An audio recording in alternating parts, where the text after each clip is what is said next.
இப்படிலாம் இந்த பொண்ணு வந்து நீ கிஸ் பண்ற மாதிரி கனவு வருதுன்னு சொன்னா அப்படியே அப்படியே வெக்கப்படுற மாதிரி சிரிப்பான். சிரிக்கிறானி வெக்கமா இல்ல? இப்ப நீ உண்மையிலே அப்படி ஒரு கனவு வருதுன்னு சொன்னா எப்படி கனவு வந்துச்சு அப்படின்னு கேட்டுதான் பரவாயில்ல. யார் கூட எப்படி வந்துச்சு அப்படின்னு கேட்டா என்ன அர்த்தம்? அவ்வளவு வெறி மாப்பிளைக்கு அந்த மாதிரி ரியாக்ஷன் பண்ணா அதோட அவ்வளவுதான் என் கதை சார். நீங்க மைண்ட் வாய்ஸ் நினைச்சு சத்தமா பேசிட்டு இருக்கீங்க சார். மாணவரே அடிப்பாங்க சார். இல்லப்பா அப்ப எதுக்கு சிரிக்கிறீங்க? அதாவது ரசாயன கெமிக்கல் என்னப்பா அது பெரிய தொல்லை. காலம் வராதப்பா. சரி சரி இருக்கட்டும். வருது சார். அவங்க கேட்கறது அது மாதிரி சிரிக்காம இருக்க முடியாது சார். மறைச்சிட்டு இப்பயும் நம்ம வெக்கப்படுறிய சிரிக்கிறதுக்கு.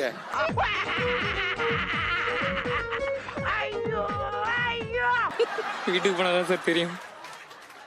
வெளியே வா, மம்பட்டி விட்டு நடுமண்டு புடக்குறியா?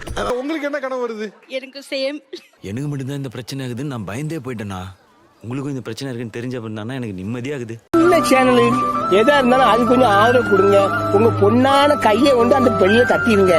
அவங்களுக்கு சப்ஸ்கிரைபர் 5-10 ஏறுனா அவங்க மனசு சந்தோஷப்படும்.